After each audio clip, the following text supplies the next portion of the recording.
What's going on, everybody? Welcome back to the Scale News Update. If you're not familiar with the show, this is where we talk about the news topics that happened in the scale world of RC over the past week. If you enjoyed the Scale News Update, hit the like button and let's jump into this week's topics. First for this week, Tamiya is releasing a new version of the CC2 with a Defender 90 body. Defender is the other choice that people go to when they haven't made a Jeep yet. Defender fans are just like Jeep fans, but without any taste. And if you're one of them, then here you go. Tamiya's solid axle, trail truck-ish style platform. I've yet to build one of the CC2s. Definitely looks like an interesting truck overall though. These were just announced, so they're not available yet, but shouldn't be too long before they start shipping. So we'll watch for that. Once they finally start arriving, we'll touch back on the Scale News Update and let you guys know where you can get them. And also this week from Tamiya, they've got a new one on the MO6 chassis. This is the Lotus Europa.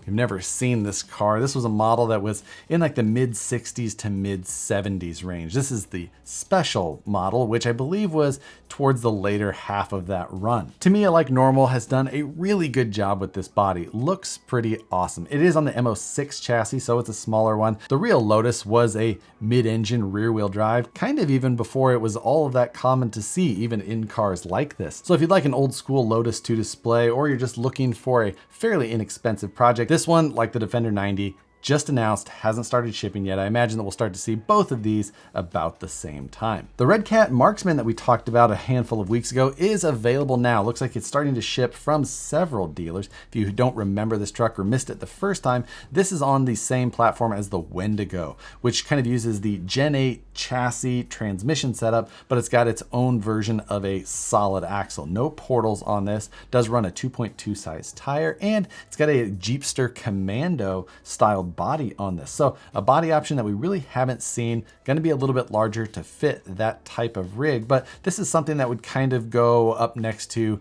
something like a Wraith from Axial. Since this one does use the Gen 8 chassis, it does have a forward mounted motor. It does run a 3-link with panhard up front, standard 4-link in the rear. It was cool to see the Jeepster Commando style in this body. It's not officially licensed, so it doesn't have the same grille or anything like that, but pretty obvious where it was going. So if you like that look, this is your only option for that. I could see this body getting used in other places also, but remember, it is a little bit larger to fit those 2.2 size wheels with the IROC tires. I'll link below where you can find these. Remember, the holidays are coming up and supplies this year could go faster than normal. Definitely something to think about if you're gonna try and get ahead of the shopping curve this year. If you have an idea of something you wanna get for somebody or yourself, buy it as soon as possible. And speaking of RTRs, Superscale 2020 is a company that we talked about last year, probably last. They're the ones that came out with that little computer-based suspension setup where you have 4 servos, one for each corner, and it controls those servos to try and make the body react in a more natural way, or in a way that would be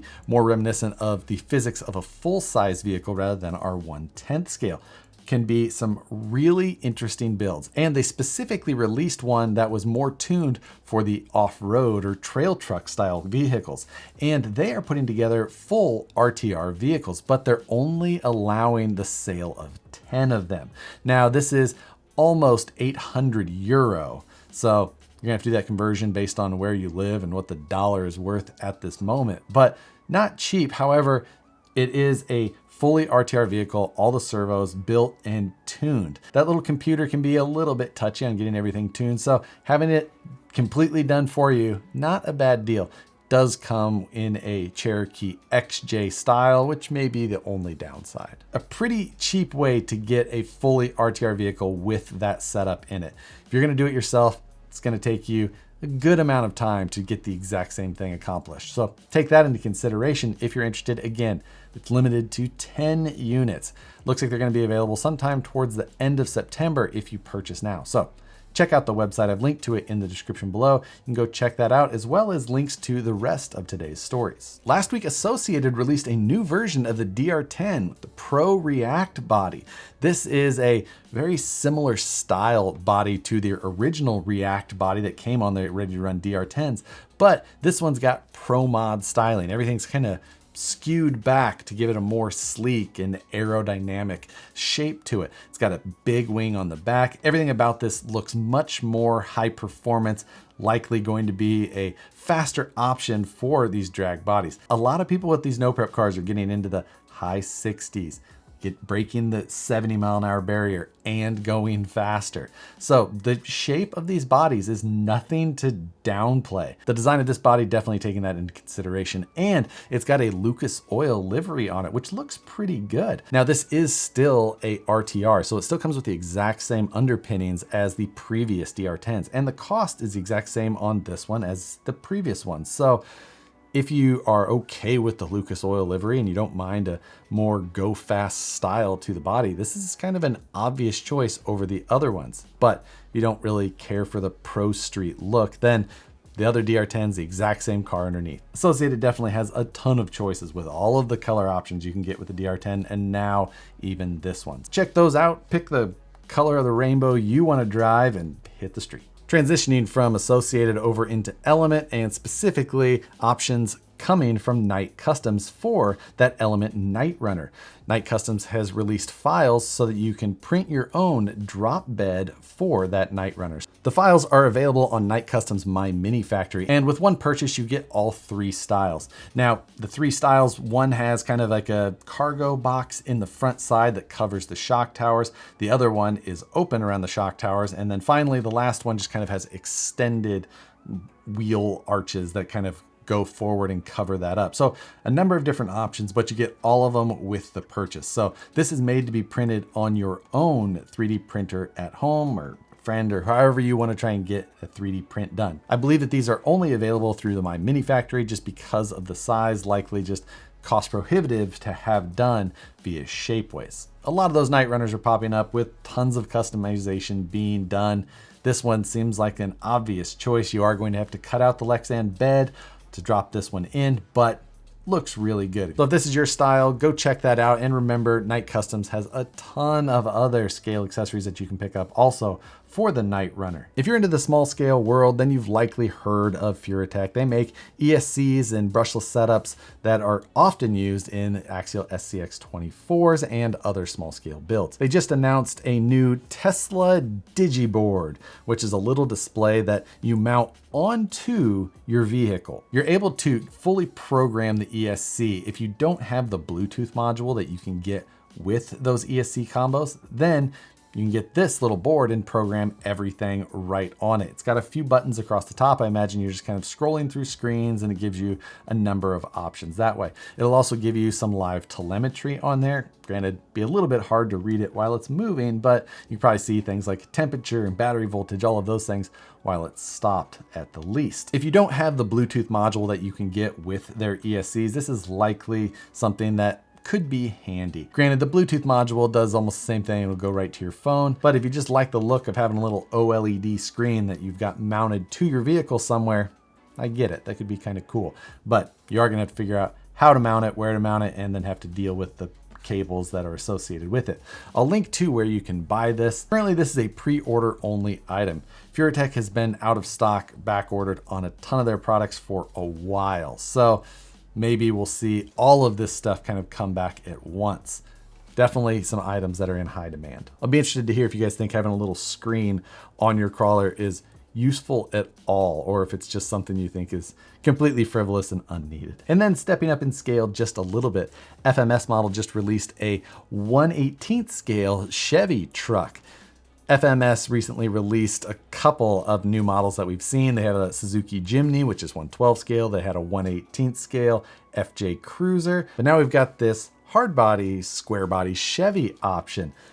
Kind of a good looking truck overall. Cab maybe looks a little pinched in at the A-pillars, but from the outside appearance at this point, looks pretty decent. It's a very long rear section to this truck. It looks like the shocks are laid way down, almost flat, because it appears that this has a pretty deep dropped bed on it. Definitely going for the scale factor as far as the body options go. It is a 4-linked with coilover shocks suspension rather than a leaf spring on a 1/18th scale. Seems fairly reasonable. But if you're a square body Chevy fan, this is coming soon. I haven't seen any availability yet in the US. Horizon Hobbies has been carrying most of the FMS stuff lately, so I assume that we'll see it pop up there before too long. Next, new from HPI, the Maverick Quantum R. Now this isn't necessarily a scale vehicle, but it's something new from HPI, which I think just was worth discussing at the very least. This is a super interesting new release in general. Yes, it's kind of their first new release in a while. It's based on the Quantum Plus chassis, which I was not familiar with. While this is an HPI vehicle, it's a Maverick vehicle, which is like a kind of a sister brand, I believe, to HPI. This is a 4S brushless truck, 17mm hexes on it. I can't get a great grasp on this. On the HPI website, they have very little details. There's one little blurb without much specifications, just some overall. It definitely looks like they've been heavily inspired by an infraction, but I don't know if they pulled it off as well. I mean, 4S versus 6S vehicle. I'm not 100% sure on how the size of this truck is going to compare. I imagine that it's more 10th scale than the 8th scale infraction. Either way, like I said, the specs are not detailed on the HPI website, so still waiting to see more about this, but just an interesting release from HPI. I'm not sure if the new owners of HPI have bought a chassis design or having somebody produce this, where this was a vehicle that was already being produced under some other brand or name and they're bringing it under their own. I haven't dug around. This isn't a chassis or style that I'm familiar with, so it's not one that I would be immediately able to identify. But either way, HPI is trying to crawl out of the hole that they've dug themselves in over the last 5 years. Will the Maverick Quantum R be the vehicle to help them do it? Yet to be seen, but keeping a close eye on them. I'm rooting in the background for HPI to crawl out of this and possibly become the RC brand that we once knew it was. That doesn't mean that I'm saying this is a good vehicle. I don't know if the muscle truck body that this thing says it has is any indication of strength underneath. Yet to be seen. This coming Wednesday is week 7 of the SCX24 budget build off with Matt from the Scale Builders Guild and myself. 2 weeks left to wrap up these vehicles and complete this project. Been super fun. I've had a blast with the 124 scale trucks. Glad that I kind of dove in and spent some serious time on them. Likely something that I'll continue to play around with well after this build is completed. So go check those out and you can see exactly how far we've taken these trucks from that out of the box style to where they are now. I'll put a link to the playlist below where you can check out the last 6 weeks of the build and catch up. But that's gonna do it for this week's stories. For this week's question: when was the last time that you helped somebody out specifically with a problem in RC? And without counting social media. Social media, the flood of answers, oftentimes not great answers, can be way more harmful than helpful. So without including social media, when was the last time? A text message, in person, a phone call, whatever it was. When was the last time that you helped somebody out with an RC question? Drop your answer in the comments below. Love reading that part of the scale news every week. One of my favorite parts. As always, thanks for watching. If you enjoy these videos, hit the like button. It helps with the YouTube algorithm. Hit the subscribe button if you haven't already. Hit the notification bell so you see the videos as soon as they get uploaded. As always, thanks again for watching, and we'll see you on the next one.